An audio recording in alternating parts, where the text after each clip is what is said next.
Hello there, you're watching India Global on NDTV. I'm Maha Siddiqui. The next half hour is packed with all the big international stories of the week and those that directly matter to India. But before the details and the analysis, a look at the big stories making global headlines.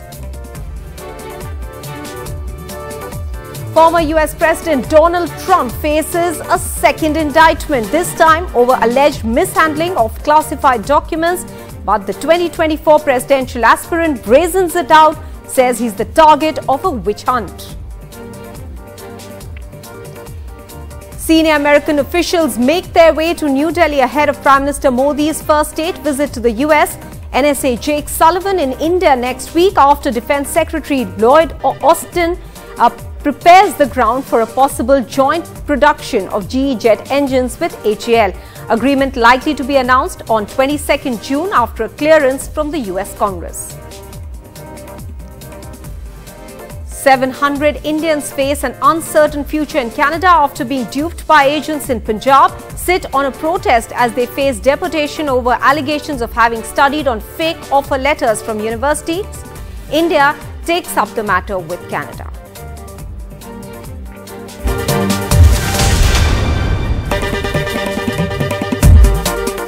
Story at the moment. Troubles mount for former US President Donald Trump. He will now be indicted on charges of mishandling of classified documents and violation of Espionage Act. But despite the setback, Donald Trump remains brazen. He calls himself innocent and the target of a witch hunt. Sadly, we're a nation in decline, and yet they go after a popular president, a president that got more votes than any sitting president in the history of our country, by far, and did much better the second time in the election than the first. And they go after him on a boxer's hoax. I'm an innocent man, I'm an innocent person. They had the Mueller hoax, the Mueller report, and that came out, no collusion after 2.5 years. That was set up by Hillary Clinton and Democrats. But this is what they do. This is what they do so well. If they would devote their energies to honesty and integrity, it would be a lot better for our country. So what are the charges against Donald Trump in this second indictment? The first charge is of willful retention of national defense information for documents that were found in Mar-a-Lago in his estate in Florida. Now, the second charge against him is that of, in fact, as you can see those details coming in, of conspiracy as well, because he was trying to obstruct justice as they claim that he did not cooperate in this matter. Withholding a document or record, corruptly concealing a document or record, these are the other two charges against him in this case. Concealing a document in a federal investigation, that's another charge. A scheme to conceal false statements and representation. So a total of 7 charges against Donald Trump. This is the second case in which he has been indicted. Remember, he's also been impeached twice, but of course that did not go through via the Senate. So troubles have been actually tracking Donald Trump down for the last few years. But what does it mean, especially now as he's trying to bid for a second presidential term in 2024? Can this indictment affect his presidential bid? Well, not constitutionally in the US. He will not be prevented from running for the post of the president in 2024. In fact, many Republicans believe that in the primaries, it might only boost his chances because of the sympathy that he might garner by calling this entire case a witch hunt against him. Meanwhile, there are others. There are other Republicans as well who believe and who have warned that in the long run this could hurt him. Why? Because even though he might be able to be the presidential candidate for the Republicans, he might end up losing the overall battle, that is the battle for 2024. So this is what is in store for Donald Trump at the moment. What we can clearly see is that Donald Trump's troubles are mounting. However, he is willing to brazen it out. We are now turning our attention to the other big story that we are tracking, directly impacting Indians. A Canadian parliamentary committee has voted unanimously to urge the border services agencies to stop the deportation of nearly 700 Indian students who were duped by unscrupulous education consultants in India to enter the country with fraudulent college admission letters. The Indian students, mostly from Punjab, have been protesting the move to deport them. External Affairs Minister S. Jaishankar, meanwhile, has said that the Indian mission is in touch with the Canadian side to resolve this matter. In the biggest immigration scam of Punjab, according to the state government, close to 700 Indian students in Canada facing the risk of deportation. Canadian authorities say these students got visas on the basis of fake admission letters. Students from Canada's Brampton say they have been given less than a month's time to leave Canada. The life of all the international students is at stake. The few students are coming in front. The many organizations did their research and surveys. They found 50, 60 students. But some people, some students, they are suffering in silence. We have all the proofs, we have all the arguments, facts, so which can prove us innocent, right? But still, the students are getting deportation dates. You know how expensive is the study in Canada. Their families, they put their whole life saving in this to finance the education here in Canada. So that's the main thing. We have to do something. They are the big colleges for which we got the offer letters at first. Even a normal student can change the college here. The only thing is we changed the college. We went to another college. We completed our studies over there. Everything is normal in our files. It's just 4 years later they are saying this.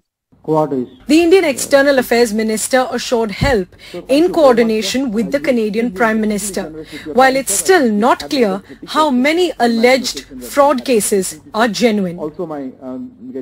If there were people who misled them, the culpable parties should be acted against. It is unfair to punish a student who undertook their education in good faith. If a student has done no wrong, they accept the idea that they have to find some solution for it. So we will continue to press, and I would very much hope that the Canadian system is fair in that regard. Our focus is on identifying the culprits, not penalizing the victims. Victims of fraud will have an opportunity to demonstrate their situation and present evidence to support their case. While the Canadian Prime Minister, the local MP, Mayor and Councillor have come out in support, these students say there is no real help from the Canadian government yet. Close to 2 lakh students from India go to Canada every year for higher studies. But as Indian students dream for international exposure, these stories highlight how their dreams make them vulnerable to frauds. And at the end, they're left helpless in a foreign country that was once their path to realize their dreams. Priyanshi Sharma for NDTV. And there are mounting woes for those looking to study abroad. 2 more Australian universities now have put a ban on enrolling students from states like Punjab and Haryana. This over what they believe are visa frauds and concerns around the visa frauds that they have been talking about. The Federation University in Victoria and the Western Sydney University in New South Wales are 2 of the new universities, institutions in Australia who are now putting a ban on students, especially from Punjab and Haryana. Meanwhile, those headed to Shanghai in China may have to shell out 54% more in fees from this September. The fees hike across provinces in China has been 15 to 54%. So, US, UK are the other places that many of the Indian students go to. On the other hand, there is some development in UK as well, where students headed there will no longer be able to take their families along as well. UK Home Secretary Suella Braverman, in a written statement to the House of Commons, has said that only international students on postgraduate courses currently designated as research programs will be allowed to bring in their family members, including children and elderly parents, as their dependents. Is this move likely to impact what UK calls the living bridge with India? That is the big question over here. Let's go across now to the UK IBC chief, Richard McCallum, who is joining us on the show. Richard, many thanks for speaking with NDTV. First of all, is it likely to adversely impact the movement of students from India to the UK? I think the first thing to say is that student mobility between the UK and India has been a hugely positive story. I think we had about 125,000 students from India studying in the UK in the last academic year, and something like 160,000 visas issued to Indian students up until September 22. Of course, I'm disappointed by these restrictions, but it's worth bearing in mind, I think, that it won't affect the majority of Indian students studying in the UK. The post-study work visa remains in place. There's no limit to the number of Indian students who can visit the UK to study. And UK universities really want to encourage more Indian students to come and work there. And there will be exceptions for students undertaking certain postgrad courses that are deemed as research programs. So, you know, is the UK IBC keen on taking up this matter with the government, considering that the government itself calls the people-to-people contact the living bridge between India and the UK? Well, when the matter was first raised back in November 22, we did, on behalf of our members, we wrote to various UK government departments about the extraordinary benefits which Indian students bring to the UK. You know, Indian students, international students, all international students bring about £26 billion a year to the UK economy, and they improve academic and research strength in the sector, and they bring diversity and benefits to the campuses, and they bring skills which we need. I think it's worth mentioning, though, in the wider context that in 2022, the UK issued about 2.8 million visas, and 25% of all of those went to India. And student visas went up by about 73% in 2021. And work visas increased by about 130% as well in the same period. So I think, you know, it's a largely positive story in terms of the living bridge between the UK and India. Richard McCallum, many thanks for speaking with NDTV on India Global. So we've taken a look now at the UK and what this could mean. Let's take a look now at the US, where a lot of students go for studies as well. US has promised to make the path easy for students. They've said that last year, 1,25,000 Indians were issued students' visa, which is more than those that were issued to any other nationality. In fact, 1 out of every 5 student visas were issued in India last year. This year, they say that they will interview more students than ever before. More Indians come to the United States as students than students from any other country in the world. Last year, India became #1. And I don't see years ahead that changing for the future.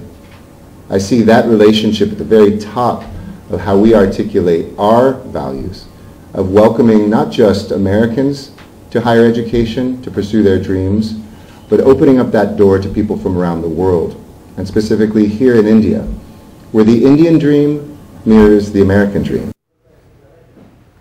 Let's turn our attention to the other big story that we are continuing to track, that of the developments in the run-up to Prime Minister Modi's state visit to the United States. Now, senior American officials are making their way to New Delhi ahead of the Prime Minister's first state visit.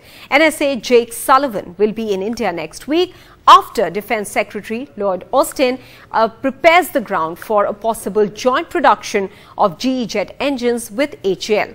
The agreement is likely to be announced on the 22nd of June, but this will come after a go-ahead from the US Congress.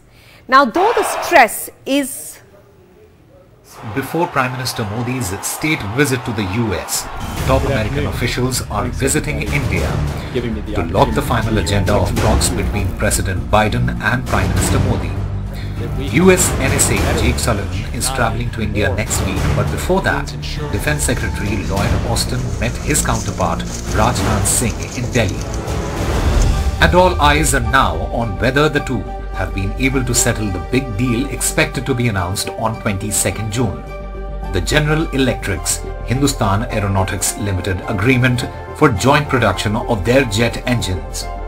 What is still unclear though is if the United States is willing to allow General Electric to transfer single crystal engine blade technology. What is this? It's an advanced manufacturing process that ensures that engine blades made of titanium are of the highest quality under extreme heat conditions. This is considered the holy grail of jet engine technology. Very few countries have this. India wants it as a stepping stone to building our own world-class engines. India and the US concluded a new roadmap for US-India defense industrial cooperation, which according to the United States aims to change the paradigm for cooperation between US and Indian defense sectors, including a set of specific proposals that could provide India access to cutting-edge technologies and support India's defense modernization plans. India is a major defense partner of the United States, wants to finalize the deal to manufacture General Electric F414 engines in India to power the Made in India Tejas Mk2 fighter and a stealth fighter called the AMCA, a deal for the sale of 30 state-of-the-art MQ-9B drones, a $3 billion purchase if it happens. While India is increasing its defense equipment purchase basket to include other countries like France, Israel, US over the years, apart from the traditional partner Russia, many others making a pitch for a piece in the pie. Germany is looking at selling ThyssenKrupp Marine Systems submarine to India, a deal of 6 diesel-electric submarines at an estimated cost of $5.2 billion. Boris Pistorius, the German defense minister, said, "We are talking about a deal of TKMS, about 6 submarines, but of course the procedure is not finished yet. But I think the German industry is at a good place in that race." The submarines under Project 75I will be built in India under a joint venture and transfer of technology with an international manufacturer. As is clear from that package that though the stress is on Make in India, but India is also actively increasing its defense equipment purchase basket. While this will mean reduced dependence on traditional defense partner Russia, it will also in fact bolster India's capacities in face of the growing Chinese threat. At least that's the expectation over here. Let's try and understand this a little more with our guest, who will be able to give us a sense now of what this visit of the Prime Minister might look like to the US and whether defense is really going to be the thrust of this partnership, at least this time around during the PM's state visit. Richard Rosso, Wadhwani Chair in the US-India Policy Studies at the Center for Strategic and International Studies, is joining us live now from the US. Many thanks for speaking with us. Richard, will the thrust clearly be on the defense sector when Prime Minister Modi visits the US? Defense will be highlighted. It'll be along with critical technologies and people to people. One of the 3 areas I understand that will get major focus during the visit. We'd love to see increased cooperation. India really kind of is demanding access to intellectual property of U.S. defense material, not simply a buyer-seller relationship, but co-development. And a potential GE engine for fighters is really kind of the nodal there, but it's maybe some work on startups. But also look at a defense strategy. The kind of threats that we see from China are evolving. The different theaters are popping up in new and in different ways. And we need to find how we can collaborate together more effectively to make sure that the regional security remains stable and secure, which, of course, is underpinning such great commercial relations that are starting to bloom. Richard, I understand that this might also require clearance from the US Congress. What is the process like? My understanding is Congress shouldn't have to give a nod for this. The Department of Defense should have the ability and authority to sign agreements to allow co-development of technology. But it's a long road. We first announced the intention on looking at jet engine technology all the way back when President Obama visited back in 2015 for Republic Day. And it was very difficult to find a commercial arrangement at that time where both sides would be satisfied on sharing enough intellectual property, but at a level which a private entity that invested all this money, GE, would be comfortable with. But it does feel, since this program was re-announced earlier this year, there's new energy. It really has accelerated, and all eyes are certainly going to be watching closely on whether they've moved far enough to have a formal announcement during the visit. It appears so, and the fact that they're able to do so kind of shows that even things that just less than a decade ago were difficult to move under the current environment are moving much faster than ever were before. Richard, you already mentioned the common threat of China. The aggression of China is certainly one important aspect, and we are seeing that being one of the reasons for the kind of engagement in the defense sector between India and the United States also. But traditionally, Russia has been India's defense partner, and a lot of equipment has come to India from Russia. Is this also a move by the US to draw India away from Russia? Well, even before Russia's invasion of Ukraine, the United States wanted to prove its interest and value as a defense supplier to India. But of course, the relationship between the United States and India on defense goes well beyond the equipment that we may or may not sell or that we may or may not co-produce. We have a much deeper alignment on shared priorities, and that, of course, focused on China. Whereas Russia is actually developing stronger relations with China during the current environment. The United States and India both, sometimes very different theaters. India is fighting a hot war with China in the mountains and has increasing concerns about China's increased naval presence in the Indian Ocean. The United States very focused on Taiwan Strait, South China Sea, Pacific Islands, East China Sea. So the theater, we may have some differences in terms of which we would prioritize, but China lies at the heart of it. And whereas Russia is looking to expand and build its relationship with China, the United States certainly would like to come in and be a better supplier and better partner to India, because we both agree that China presents the biggest threat that we're both going to face in the coming century. Richard Rossomei, thanks for speaking with NDTV. Now, as Richard was mentioning, is this collaboration between India and the United States largely looking at China, specifically in the Indo-Pacific? We've seen the coming together of the Quad as well with an eye on China. But now the modern warfare is largely going to be conducted in the sector of space. And therefore, we are likely to see more collaboration between India and the United States to counter China in that area as well, in that space, if I can call it that way. There'll be enhanced space tie-up under ISET. What is ISET? ISET is the Initiative in Critical and Emerging Technology. This was announced by President Joe Biden and Prime Minister Narendra Modi in May last year. Now, while this was announced, the developments have taken place only largely this year. What have we seen now? We've seen the Foreign Secretary, Vinay Mohan Kwatra, having gone to the US just this week itself, taking these conversations further and therefore looking at some of the tangible outcomes that could emanate from the visit of the Prime Minister as well. Now, what are we looking at going forward? The two sides to collaborate further, and this under the ISET as well. It will include global navigation satellite systems. This can be used for providing positioning, navigation and tracking. Now, this certainly is important for the reasons you can well understand that it will be easy to be able to understand and provide positioning and navigation details in this area. Now, this also includes space situational awareness. Now, what exactly is that? This is a knowledge of the space environment, and it includes location and function of space objects. It's critical to protect communication, navigation and observation apps, and this certainly is very important, especially if we are talking of a situation of a conflict, of a war.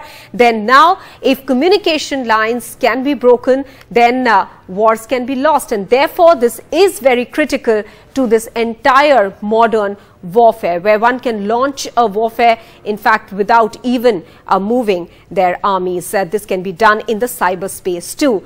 Human space exploration and commercial space partnership is also going to be part of the Indo-US tie-up in this space sector. Meanwhile, NASA and ISRO synthetic aperture radar NISAR mission will be launched in 2024. This has already been in fact announced and is in the works. NISAR can systematically map the Earth. It uses 2 different radar frequencies to monitor resources as well. These are critical resources which we are talking about, because it helps in aiding the mapping of resources like water, forests, agriculture. Remember, many also believe that the next war could be fought over water. So all these resources are very critical yet again. With this entire focus, we are seeing this collaboration between India and the United States in space as well, clearly with an eye on China. Well, that's it then for the moment in India Global. We'll catch you again next week on Friday.